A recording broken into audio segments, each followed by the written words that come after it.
Okay, so I can think of two reasons of why construction costs go up. One is, generally there's an inflation trend, which, over a period of time, and the cost of any material goes up, raw material goes up over a period of time. So it was not what was, let's say, the brick or, the cement which goes into the construction. The cost of the cement is not the same as it was, 10 years back or 15 years back. So that's one reason or cause for the construction costs going up. And the other reason for construction costs going up is, probably that will lead into the other question of globalization, right? The people traveling around are more than what it was earlier in few decades. So their needs and wants have improved, gone up, and to put those facilities to meet their wants and needs, you need to add a few other things into the room, like when you are going to install a high-speed broadband internet, which is very much essential nowadays for people staying in a business group of people staying here. You need to put in that type of facility inside a room. And mini bars have not been thought of, and so every room now has a mini bar. So those type of facilities which go into the room to meet customers' needs and wants have an impact on the construction cost of the room. Right, so there are a couple of factors which play a role in terms of the increased construction costs, and I feel the two main important factors are, one is the labor, and the other is the material cost. So we all know that construction sector is a very labor intensive industry, and again, a lot of factors, especially we've got many parties involved in construction. We've got starting from the client, contractors, subcontractors. So even if we look from the point of view of immigration, we can see that there's a lot of construction sector falls in a skill shortage area. There is always a shortage of skill in terms of if you're talking about the construction labors. So that is one of the main factors when we talk about the increased cost of construction, especially even with our Christchurch rebuild. All our construction workforce has been absorbed in Christchurch. So we're not left with much here, and again there's a lot of demand for residential construction here in Auckland. So I was just looking at some data, and if I look at the data, then building construction cost in the commercial sector has rose 5.6% in the last year, which is and that is particular in Auckland, and especially in terms of specialist trades. Specialist trades, I mean by like drain layers. So there is a skill shortage of that kind of labor, and that is one of the factors. Again, we're talking about labor, so they're not readily available. If you want them, I mean, your drain laying is one of the things that you have to do in the very beginning stage of construction. So you need those people, and you're ready to probably pay extra to get them on site, so that they come and they finish this job, so that you can go ahead and start building your building. If there's one natural resource you'd think we'd never run out of, it's sand. I mean, just look around. Sand covers a large part of the Earth's surface, and it's pretty much indispensable for our civilization. We use sand for glass and for concrete, which we use to make our houses, our roads, bridges, skyscrapers, stadiums, you name it. And while this kind of sand may be perfectly fine for making sand castles or playing a little beach volleyball, it's kind of useless for those industrial applications. Don't take my word for it. We found a sand expert. And not all sand is created equal. There are differences in the shapes of the sand grains, the composition, the actual minerals that the sand grains are composed of, and there are differences in the actual size distribution of the sand grains. A United Nations environmental report says that, mainly due to rapid economic growth in Asia, the mining of sand and gravel greatly exceeds the natural renewal rates of those substances. That's right, we're looking at a sand shortage. We use millions and millions of tons of concrete every year, especially in the developing world. China, for example, they say in the past 4 years has used as much concrete as the United States has used since it was formed. Shipping sand in bulk over long distances can be very expensive. One example is Dubai, the large construction projects that have been happening in that part of the world. Surrounded by desert, sandy desert, but it's not the right kind of sand. So they've had to either dredge sand from offshore or import sand from Europe or other places. And so the costs can become prohibitive. And then there's the impact of global warming. Some studies suggest that as sea levels rise, by the turn of the next century, most of California's golden beaches will disappear. And in part 2 of our series on sand, we look at how illegal mining is hurting communities in Namibia. That'll start running from 7G on Sunday here on Al Jazeera.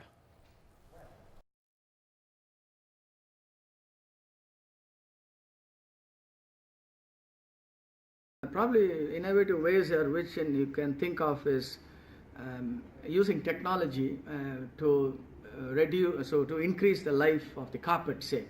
If you're saying a carpet, you're laying a carpet, probably increase the life of the carpet from 7 years to 10 years. The material which is used, or anything which goes into it, the lamps, converting them into LED lamps, or those type of, from fluorescent to LED, which gives a longer life, can probably reduce the cost to some extent, but I'm not sure to how much it can reduce the cost. So probably use of technology will be a good thing to think of when you have to reduce the cost. The possible solutions, again, it's a very, very tricky question, because again, there are many factors, as I said. So one of the factors would be to get more skilled labor. Like here also, we are teaching students about quantity surveying, about construction management, but then we are looking more at people with trades, with a good trade qualification. There is a lot of immigration happening over here. People are coming from outside, looking for work. But then if we look at the New Zealand construction industry, we have a very strong building code, which everyone is not aware of. So I think the best approach is to train more people, have better qualifications, so that whoever, we are talking about tradesmen, they are better qualified and they are better equipped with the knowledge and skills to be able to work in the industry, so that we have a labor intensive force in place in order to cope up with the shortage that we have at the moment.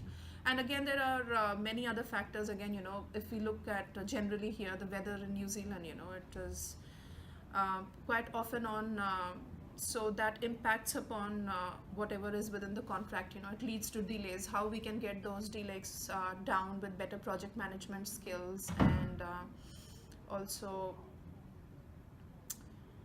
yeah, I mean, again, there are lots of disputes within the industry, right? So how are you going to bring those disputes down? There are a number of claims which are out of the contract. So just getting those down, and again, looking at techniques and methods to basically bring that down.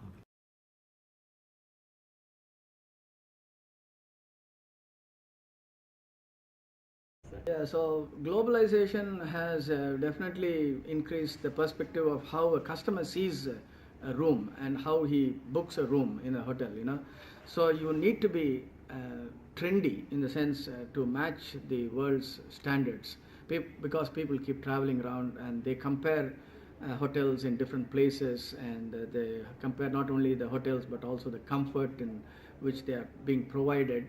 So to increase all these needs and wants and perspectives of what a customer sees as quality in a room, you need to be constantly upgrading your facilities.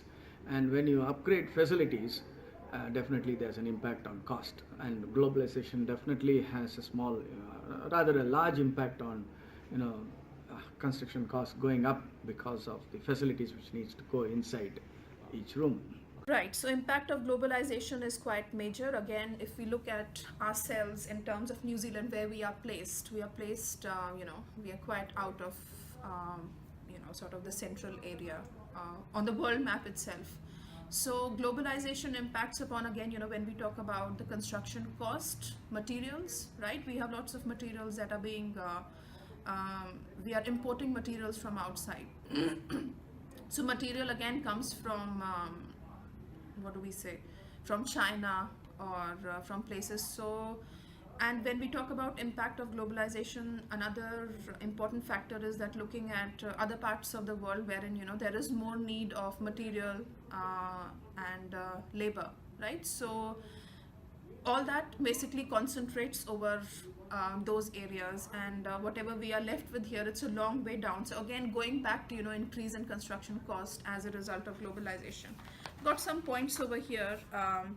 So yeah, again, in terms of when we talk about globalization, so there is a scarcity of certain building materials. For example, we look at copper, iron, steel products, cement, and again, going back to increase in oil prices, right? So that again impacts upon the transportation cost. So as the energy cost goes up, the construction cost goes up as well.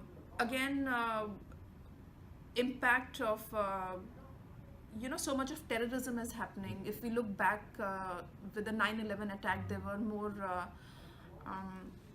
regulations in place, right? So those regulations also impact upon how you are going to get your materials and stuff across the borders. Also impact in terms of energy and environmental and other those sorts of regulations. If we look at sustainability is one of the things which is quite in. So again, that we are talking about more environmentally sustainable buildings. That of course, again going back and impacting upon the construction costs. So all these are again, this is what we are living in a globalized world. We are getting, that is the impact that we are facing from. Thanks.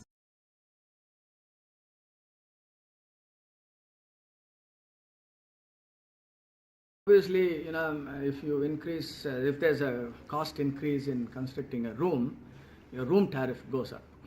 So for any luxury, what you call an additional luxury like a high wide screen, a television screen, a large screen, if you put that inside, it's a luxury, and the cost is added onto the room, and the guest pays that cost. So probably you can't keep the tariff down to what you want to, and that's an impact on more facilities and more construction costs going up. The guest needs to pay. You pass it on to the customer, and probably that's going to affect your room tariff in the longer run.